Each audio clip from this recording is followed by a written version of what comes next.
Welcome student. Lockdown ई पाठशाला DC Ramgarh में आप सभी का स्वागत है। मैं Arjun Kumar, PGT physics from +2 high school Timra. हमारा आज का टॉपिक है Newton's laws of motion, inertia and impulse. Inertia, the property of a body by virtue of which it cannot change its state of rest और of uniform motion along a straight line by its own is called inertia. किसी भी वस्तु का वह गुण जिसके कारण यह अपने विरामावस्था या एक सीधी रेखा की अनुदिश एक समान गति की अवस्था को स्वयं न बदल सके, उसे इनर्शिया या जड़त्व कहते हैं। इनर्शिया किसी भी वस्तु के द्रव्यमान की माप है। वस्तु का द्रव्यमान जितना अधिक होगा उतना अधिक उसका जड़त्व होगा, या जितना अधिक जड़त्व होगा उतना अधिक उसका द्रव्यमान होगा। इनर्शिया 3 प्रकार के होते हैं। सबसे पहला इनर्शिया ऑफ रेस्ट, विराम का जड़त्व। यह किसी वस्तु की वह असमर्थता है जिसके कारण यह अपने विरामावस्था को नहीं बदल सकता। उदाहरण, जब कोई बस अचानक से खुलती है तो उसमें बैठे हुए यात्री पीछे की ओर झुक जाते हैं, जिसका कारण इनर्शिया ऑफ रेस्ट है। इनर्शिया ऑफ मोशन, यह किसी वस्तु की वह असमर्थता है जिसके कारण यह अपने एक समान गति की अवस्था को नहीं बदल सकता। उदाहरण, जब कोई बस अचानक से रुक जाती है तो उसमें बैठे हुए पैसेंजर आगे की ओर झुक जाते हैं, जिसका कारण इनर्शिया ऑफ मोशन है। Inertia of direction, it is the inability of a body to change by itself its direction of motion. यह किसी वस्तु की वह असमर्थता है जिसकी वजह से यह अपने गति की दिशा को नहीं बदल सकता। उदाहरण, किसी भी वाहन की जो रोटेटिंग व्हील है उससे जो कीचड़ निकलते हैं वो टेंजेंशियली निकलते हैं, अर्थात स्पर्श रेखा के अनुदिश निकलते हैं, जिसका कारण इनर्शिया ऑफ डायरेक्शन है। Newton's first law of motion, a body continues to be in its state of rest or of uniform motion along a straight line unless acted upon by some external force to change that state. कोई भी वस्तु अपनी विरामावस्था या एक सीधी रेखा की अनुदिश एक समान गति की अवस्था में तब तक रहती है जब तक भी उस पर कोई बाह्य बल उस अवस्था में परिवर्तन लाने की चेष्टा न करे। If no force acts on a body, then the velocity of the body cannot change, that is, the body cannot accelerate. अगर किसी वस्तु पे कोई बल नहीं लगता है तो उस वस्तु का वेग नहीं बदलेगा, अर्थात वह वस्तु एक्सेलरेट नहीं होगी, यानी कि वह वस्तु त्वरित नहीं होगी। Newton's first law of motion is called law of inertia. Newton के प्रथम गति के नियम को जड़त्व का नियम भी कहते हैं।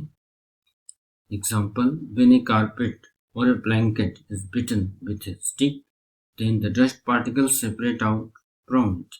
जब किसी दरी या कंबल को छड़ी से पीटा जाता है तो उसके धूल कण उससे अलग हो जाते हैं। If a moving vehicle suddenly stops, then the passenger inside the vehicle bends outwards. कोई भी जो गतिशील वाहन अचानक रुक जाए तो उसके जो बैठे हुए जो यात्रीगण हैं वो बाहर की ओर झुक जाते हैं। Momentum of a body is the quantity of motion possessed by the body. It is equal to the product of mass and velocity of the body. किसी भी वस्तु का संवेग उसके कुल गति की माप है और यह वस्तु के द्रव्यमान और वेग का गुणनफल होता है। इसे P से सूचित करते हैं। और लीनियर मोमेंटम या momentum P equal to mv। Momentum जो है एक वेक्टर क्वांटिटी है और इसका डायरेक्शन उसी दिशा में होता है जिस दिशा में वस्तु का वेग होता है।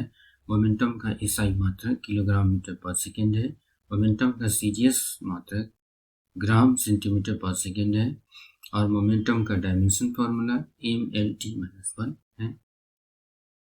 Newton's second law of motion, the rate of change of linear momentum of a body is directly proportional to the net applied force on the body and this change takes place in the direction of applied force. किसी भी वस्तु के संवेग परिवर्तन की दर उस वस्तु पर लगने वाले बल के अनुदिश होता है और उस बल के सीधा अनुपाती होता है।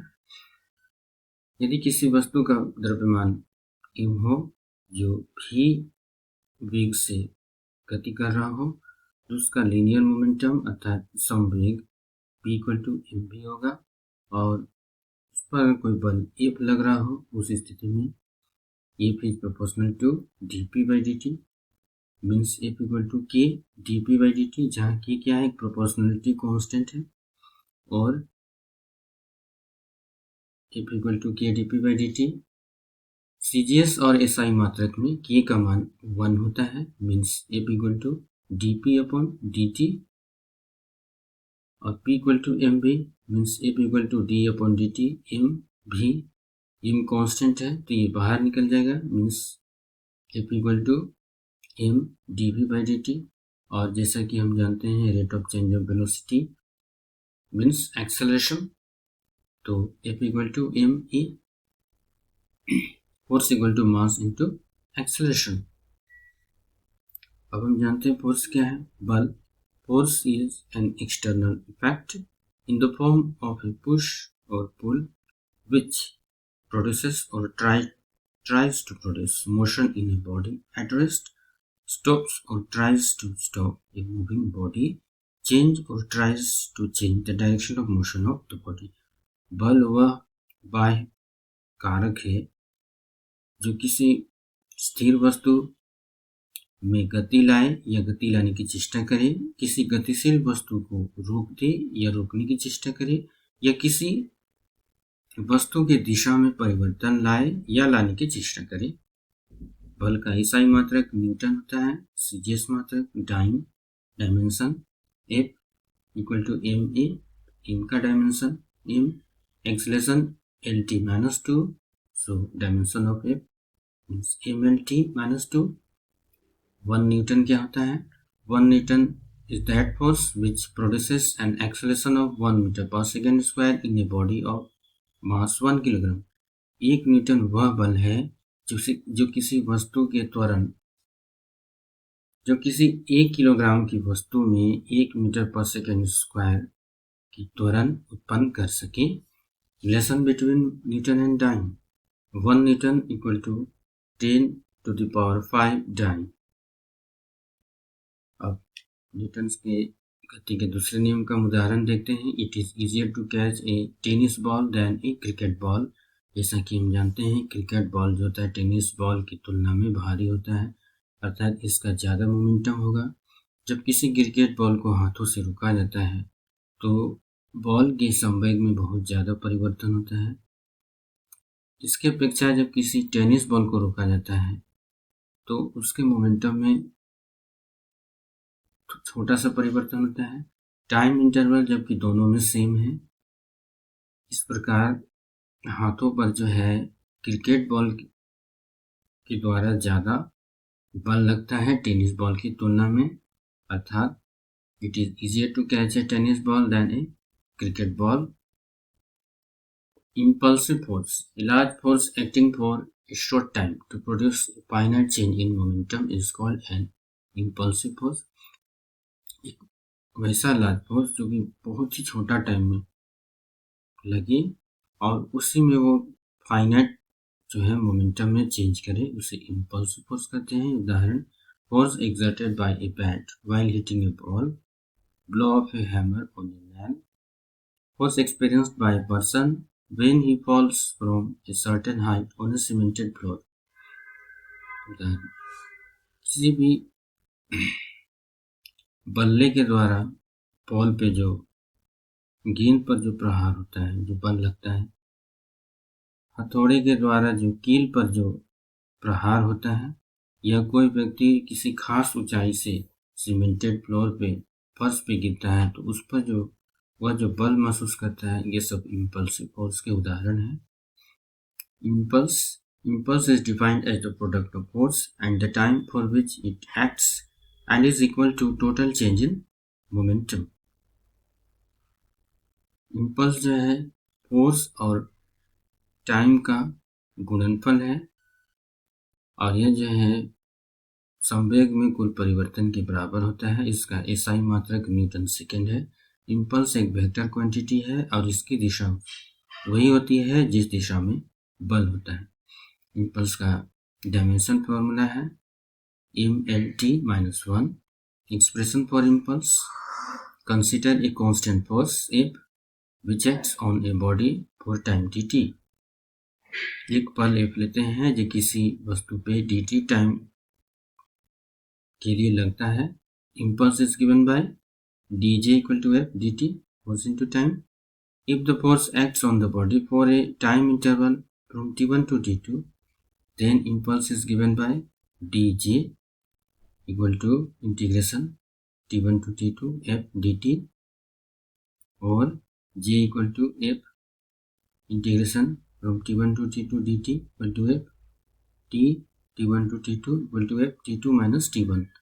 क्योंकि ये फोर्स जो है कांस्टेंट है इसलिए ये इंटीग्रेशन से बाहर निकल जाएगा. dt का इंटीग्रेशन निकालेंगे टाइम इंटरवल t1 और t2 के मध्य अर्थात j equal to f delta t और delta t equal to t2 minus t1.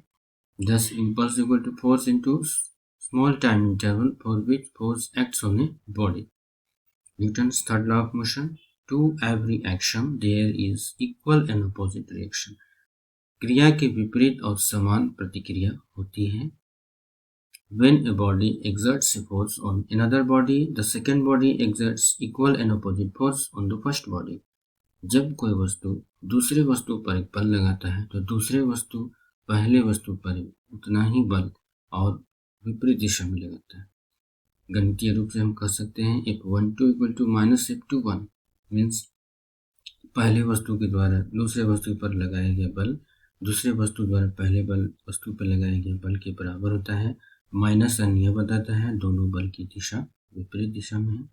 Example. Swimming becomes possible because of third law of motion.